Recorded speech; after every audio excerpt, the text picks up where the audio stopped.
Chers amis téléspectateurs, bonjour et bienvenue sur le plateau de Lumière du Monde, télévision, pour votre rendez-vous avec la parole de Dieu, l'émission Parole de vie. J'aimerais vous conduire dans la méditation du texte de 1 Corinthiens 15, verset 1er, où il est question de l'évangile, de la bonne nouvelle de Jésus-Christ. Voici ce texte. Je vous rappelle, frères, l'évangile que je vous ai annoncé, que vous avez reçu, dans lequel vous avez persévéré et par lequel vous êtes sauvés, si vous le retenez tel que je vous l'ai annoncé. Autrement, vous auriez cru en vain.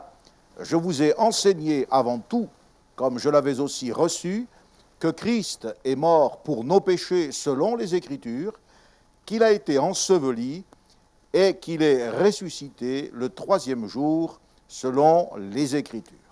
Ainsi donc, que ce soit moi, que ce soit eux, les autres apôtres, voilà ce que nous prêchons et c'est ce que vous avez cru.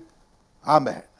Et puis dans un autre texte de Corinthiens 11, l'apôtre Paul dit « Je suis jaloux de vous d'une jalousie de Dieu, parce que je vous ai fiancé à Christ comme une vierge pure. Toutefois, de même que le serpent séduisit Ève par sa ruse, je crains que vos pensées ne se corrompent et ne se détournent de la simplicité à l'égard de Christ. Car si quelqu'un vient vous prêcher un autre Jésus que celui que nous vous avons prêché, ou si vous recevez un autre esprit que celui que vous avez reçu, ou un autre évangile que celui que vous avez embrassé, vous le supportez fort bien. » Nous arrêtons là notre lecture. Nous entrons ici, au travers de ces deux textes, dans l'un des conflits que l'apôtre Paul a eu à soutenir pendant le temps de son ministère terrestre. Ce conflit consistait à protéger les chrétiens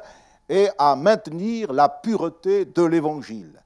À Corinthe, il y avait des gens qui couraient le risque de se laisser duper par de faux prédicateurs et d'accepter un évangile dénaturé, un évangile qui se détournait de la simplicité et pouvait les conduire jusqu'à perdre le salut de leur âme.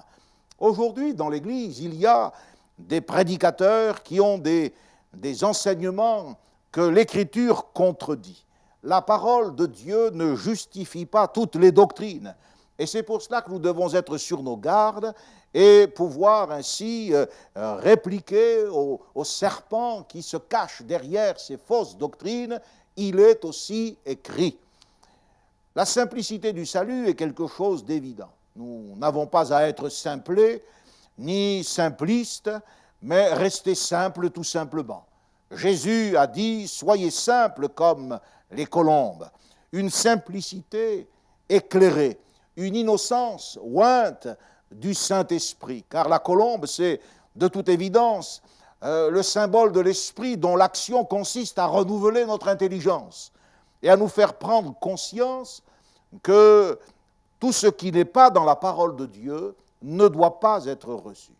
L'apôtre Paul craignait que toutes les spéculations, les sophismes des Grecs détournent les croyants de la simplicité par rapport à Christ. Il le dit clairement, « Je crains que vos pensées ne se corrompent et ne se détournent de la simplicité à l'égard de Christ. » Or, vous savez que la corruption du meilleur, c'est ce qu'il y a de pire. Et c'est ainsi que ce que le serpent a réussi dans le jardin d'Éden, lorsqu'il a corrompu l'entendement d'Adam et Ève, en suggérant qu'après tout, Dieu n'aurait peut-être pas dit tout à fait cela. C'est ce qu'il veut faire en séduisant aujourd'hui les croyants par sa ruse. Le monde religieux peut nous proposer un christianisme différent du christianisme authentique, un christianisme séculaire, un christianisme multireligieux, syncrétiste, un christianisme tel que Jésus ne l'a pas proclamé. Et j'aimerais vous montrer que notre évangile ne peut pas être simplement l'évangile de tout le monde, l'évangile qui met d'accord tous ceux qui ne veulent pas de Christ. L'évangile doit être approuvé de Dieu. L'apôtre Paul dit aux Thessaloniciens, notre évangile ne vous a pas été prêché en parole seulement. L'évangile, ce n'est pas simplement quelque chose d'oral, mais il dit il y a la puissance de l'Esprit Saint et il y a une pleine persuasion. Voyez-vous, lorsque le Saint-Esprit est prêché de manière authentique, il se fait remarquer par l'onction du Saint-Esprit. Ce ne sont pas, voyez-vous, les paillettes, le bling-bling et toutes ces cupidités qui sont mises aujourd'hui en avant par tant de gens qui font de l'Évangile quelque chose de crédible. Mais l'Évangile est crédible lorsque l'Esprit Saint, l'Esprit de vérité, l'accompagne avec puissance. Ce n'est pas un Évangile oral, ce ne sont pas que des paroles, mais il y a aussi des actes de puissance. La Bible dit que les dons du Saint-Esprit sont manifestés, les malades sont guéris, les gens sont baptisés dans le Saint-Esprit. Et ainsi, Dieu confirme sa parole par l'Esprit Saint. Ce n'est pas non plus un autre évangile. Dans l'Épître aux Galates, Paul dit, non pas qu'il y ait un autre évangile, mais il y a des gens qui vous troublent et qui veulent renverser l'évangile de Christ. Vous voyez que ce n'est pas quelque chose de nouveau. Dans les Corinthiens, nous avons lu, si quelqu'un vient vous prêcher un autre Jésus, ou si vous recevez un autre esprit que celui que vous avez reçu, ou un autre évangile. Vous voyez, Paul est précis, il parle d'un autre Jésus, il parle d'un autre esprit, il parle d'un autre évangile. Et le drame, c'est que les Corinthiens s'accommodaient de cela. Et Paul dit, vous le supportez fort bien.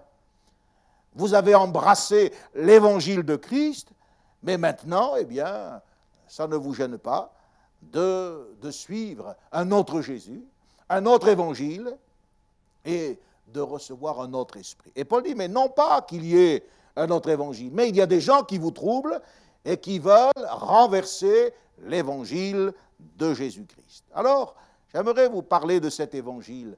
Dans un siècle de confusion et de troubles, aujourd'hui nous nous rendons compte que l'évangile n'est plus ce qu'il devrait être dans la bouche de beaucoup d'individus qui ont une influence importante, généralement par le moyen des médias.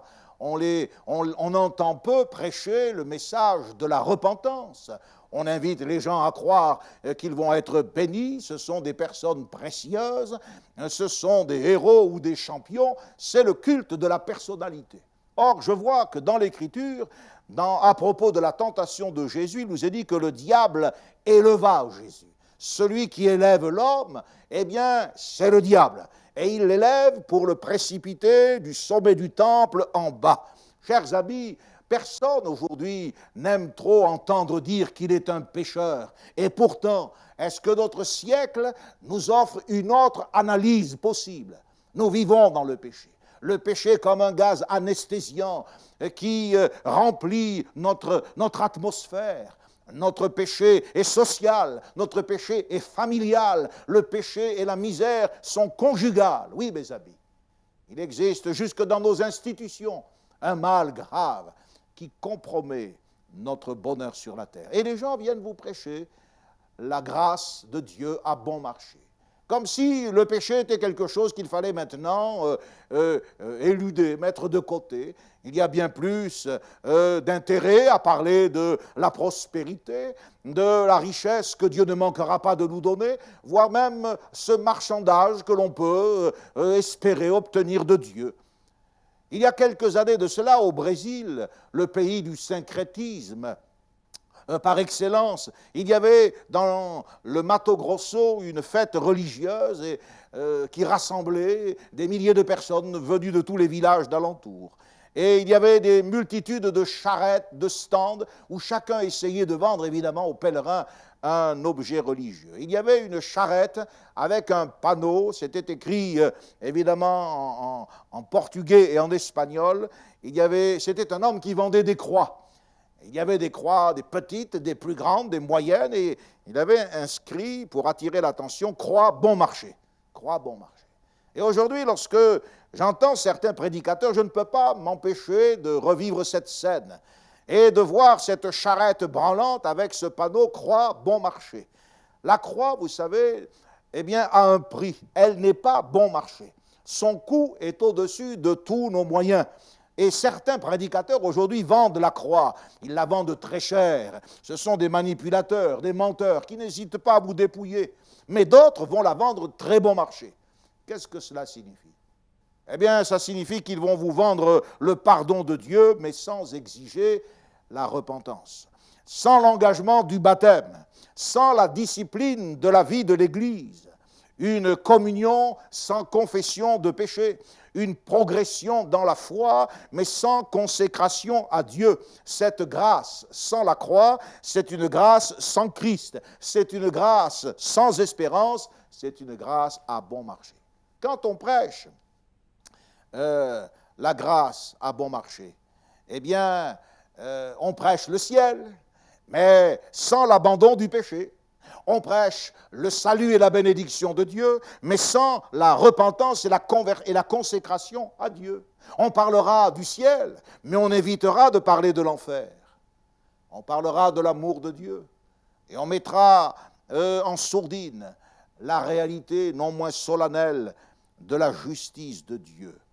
Quand on parle de miracles, de guérisons, de surnaturel, sans appeler les gens à se convertir, sans les appeler à se séparer du mal, quand à longueur de journée on en fait des champions, des héros et des gens qui ont une immense valeur, sans leur dire à un moment ou à un autre qu'ils ont besoin du pardon de leurs péchés, car c'est quand même ce que la Bible dit. Jésus a dit « Repentez-vous, car le royaume des cieux est proche ». Quand on présente le ciel sans parler de l'enfer, quand on parle de la vie sans évoquer la mort, lorsqu'on aborde la question de Jésus sans parler de son sacrifice, quand on ramène le culte et la foi aux émotions psychologiques, aux comportements mystiques, aux danses, aux visions, aux excitations, et qu'il n'y a plus cette écoute sereine et sérieuse de la parole de Dieu, est-ce que l'on n'est pas déjà d'une certaine manière passé à un autre évangile? Et Paul dit, mais non pas qu'il y ait un autre évangile, mais il y a des gens qui vous troublent et qui veulent renverser l'évangile de Christ. Non pas qu'il y ait un autre Jésus, non pas qu'il y ait un autre esprit, mais le drame, c'est que vous vous accommodez fort bien de toutes ces choses. Le christianisme véritable, l'évangile de Jésus, eh bien, se passe d'apologie. Il n'y a pas besoin d'avoir un grand arsenal pour défendre la vérité. Vous savez, la vérité, c'est un lion. Ouvrez la cage et vous verrez qu'il se défendra tout seul. Et lorsqu'on ouvre la parole de Dieu, lorsqu'on lit l'Évangile simplement, eh bien, il y a des tas d'erreurs, de mensonges, de masques et d'hypocrisie qui tombent d'eux-mêmes. Parler de l'Évangile, c'est déjà démontrer sa puissance et son utilité. Bien sûr, cet évangile sera une folie pour les orgueilleux, pour ceux qui périssent. Mais pour les âmes sincères, les âmes assoiffées de vérité, l'évangile est la démonstration de la puissance et de la sagesse de Dieu. Ce n'est pas une folie, mais c'est une sagesse. D'abord, l'évangile, c'est une personne. Dans Jean, chapitre 14 et verset 6, Jésus a dit « Je suis le chemin. Je suis la vérité et la vie. Nul ne vient au Père que par moi. » L'Évangile repose donc sur une base immuable. Et cette base, ce fondement éternel, c'est Jésus-Christ. Ce n'est pas sa mère, ce ne sont pas les apôtres, les pères de l'Église, ou aujourd'hui, eh bien, les super apôtres, ceux qui inventent des doctrines dont même Dieu n'a quelquefois pas entendu parler.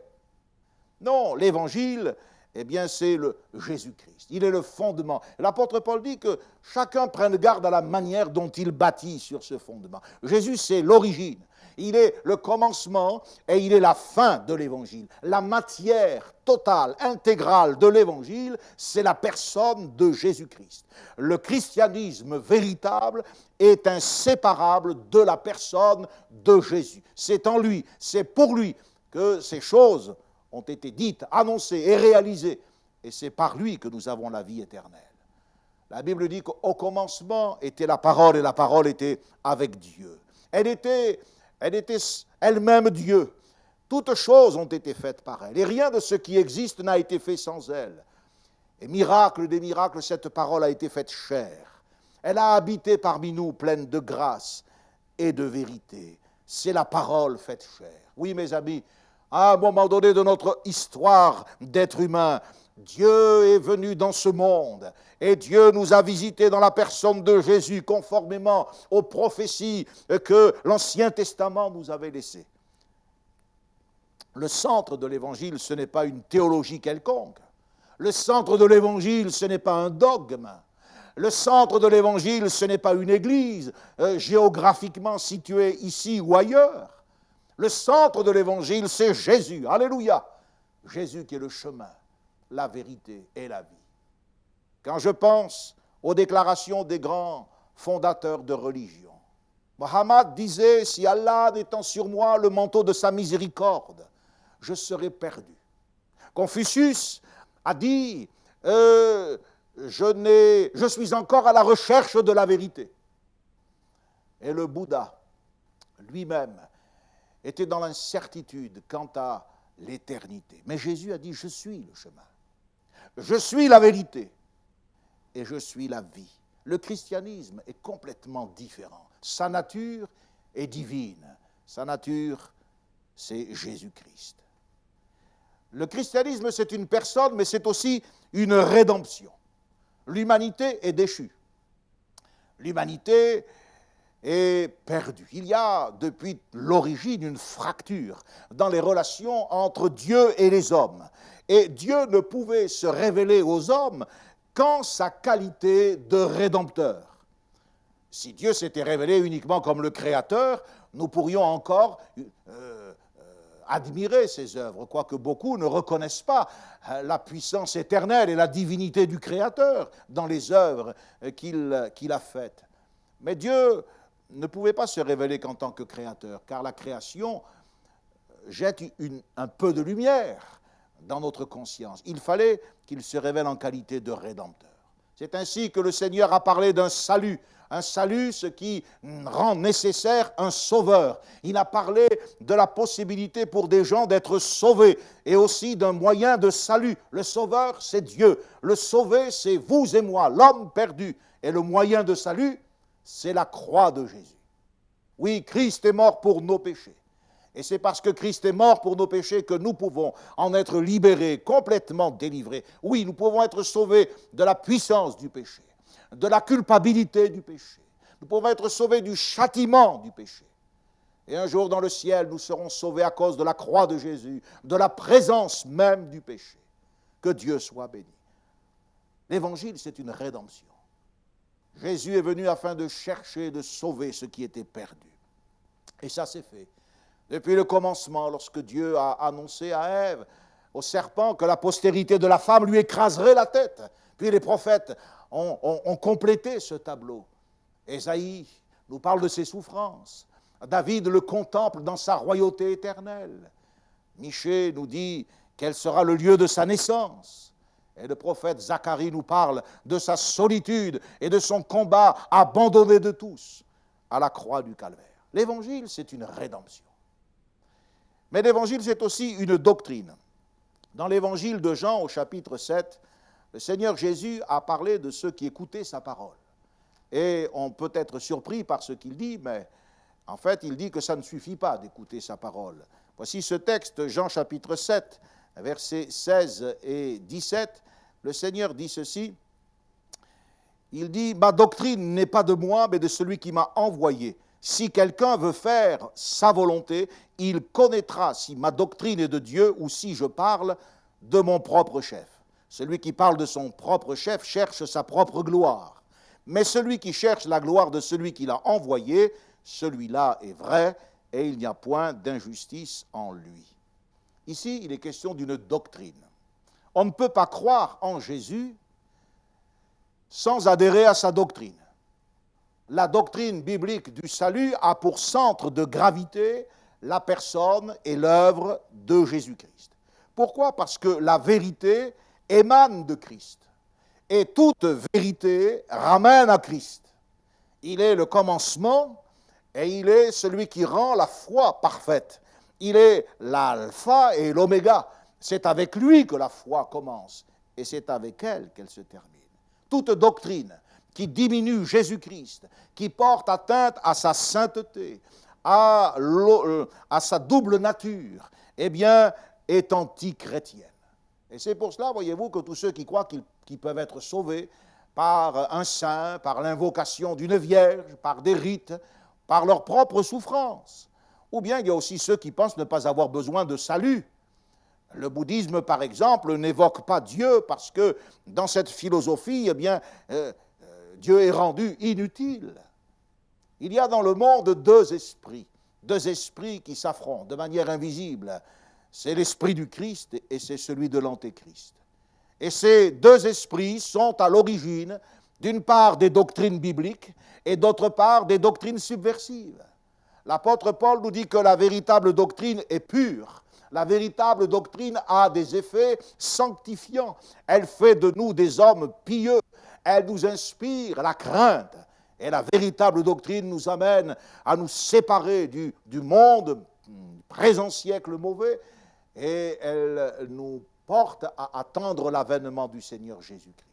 Si la religion et la doctrine que je pratique me poussent à la violence, me poussent au péché, me rend insensible au mensonge, ce n'est pas la doctrine de Dieu. Même si ma chambre peut être remplie d'idoles ou bien d'objets sacrés, l'Écriture nous montre que l'évangile de la vérité, c'est aussi une doctrine. Et puis, je vais avancer, l'évangile, c'est aussi une morale.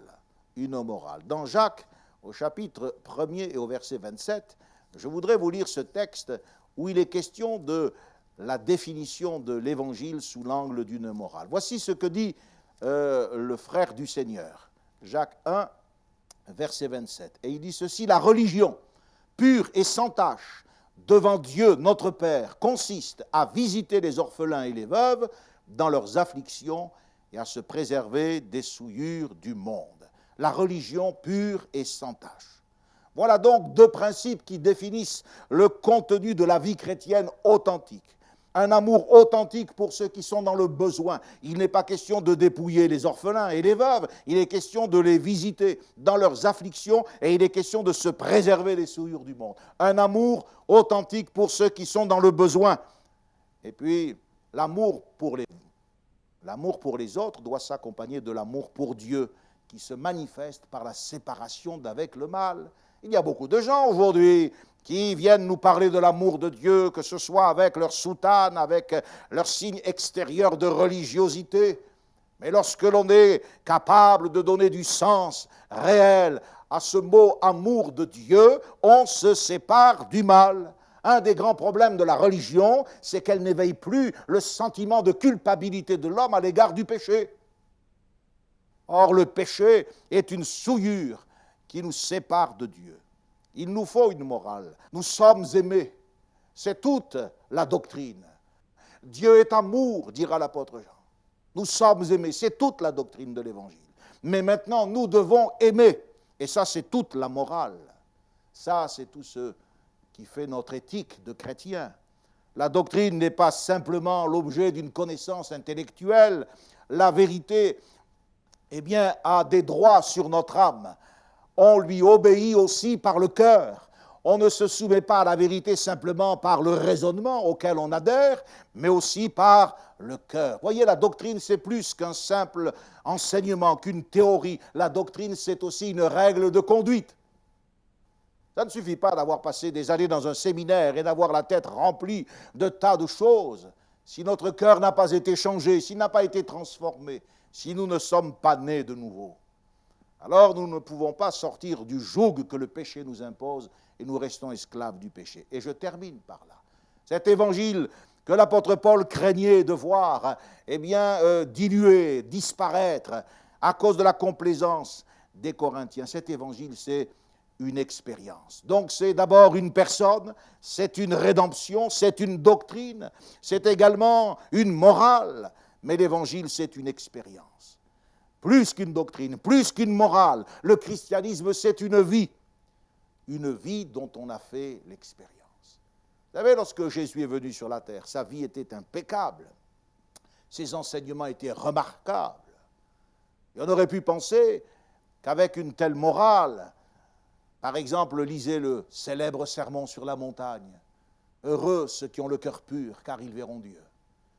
Vous êtes transportés dans un idéal de vie qui n'existe pas ici-bas. On aurait pu penser que la vie de Christ allait suffire, et pourtant non, il fallait plus que sa vie, il fallait sa mort, il fallait la croix, parce que c'est bien d'entendre dire « heureux ceux qui ont le cœur pur ». Mais comment l'avoir, ce cœur pur? Comment le posséder et comment le conserver? David un jour a dit « Ô Dieu, crée en moi un cœur pur et renouvelle en moi un esprit bien disposé ». Le verbe « créer » est là pour nous ramener au premier jour du monde, à la création. Il n'a fallu que 10 paroles pour créer l'univers. Mais pour créer un cœur pur, combien de paroles faut-il? Combien de prédicateurs doivent se succéder pour nous encourager à ne pas défaillir, à résister au mal, à dire non à la tentation? Combien d'efforts ne faut-il faire? Dieu a parlé par les prophètes, mais Israël n'a pas été purifié. Dieu dira, la souillure est dans le pan de sa robe. Et c'est pour cela qu'Israël a été châtié. Il fallait une vie, il fallait que le sang coule, il fallait que Jésus-Christ donne sa vie pour nous. Jésus n'a pas proposé, comme les célèbres témoins de Jéhovah, il n'a pas proposé de mémoriser des citations. Il n'a pas demandé d'être des savants. Il nous a demandé d'être saints, d'être sages. Et c'est la chose la plus difficile à réaliser. Il nous a demandé d'éprouver, de mettre en pratique. C'est une méthode qui est quand même éminemment scientifique, ce que Jésus propose. C'est la voie expérimentale, c'est ce que dans les laboratoires, on réclame constamment. C'est par l'expérience que vous parvenez à la certitude dans le domaine scientifique. C'est aussi la même chose dans le domaine religieux et spirituel. Contre une expérience qui est validée, tous les arguments de l'incrédulité se brisent. Ah, mes amis, il n'y a rien de plus éloquent, il n'y a rien de plus évident que ces hommes et ces femmes transformés, que ces hommes et ces femmes qui sont passés de la mort à la vie, parce que l'Évangile provoque en vous une résurrection spirituelle, et qui peuvent réaliser que l'Évangile, c'est la puissance de Dieu pour le salut de quiconque croit. Paul a dit, cet évangile que je vous ai annoncé, cet évangile que vous avez reçu, par lequel vous êtes sauvés, si vous le retenez, tel que je vous l'ai annoncé, sinon vous auriez cru en vain. Retenez cet évangile. Ne le laissez pas s'en aller au profit d'une doctrine quelconque, même si elle vous paraît avantageuse. Reconnaissez la voix du serpent qui veut vous tromper et restez fidèlement attachés à la vérité de la parole de Dieu. Que Dieu vous bénisse. Prions ensemble maintenant. Merci pour l'évangile de Christ. Merci pour la puissance de cette parole qui transforme, qui sauve, qui guérit le cœur et l'esprit. Nous te louons de ce que dans ta personne bénie, par ton œuvre sur la croix, tu nous as rachetés. Par l'enseignement de ta parole, tu nous as montré la vérité. Et tu nous as appelés, Seigneur, à vivre une qualité de vie différente. Merci pour le salut, merci pour la vie éternelle, pour l'expérience de la rencontre avec toi. Veuille bénir tous nos téléspectateurs qui ont écouté ce message et lui donner de l'impact dans leur vie et dans leur cœur au nom de Jésus et pour ta seule gloire. Amen. Amen.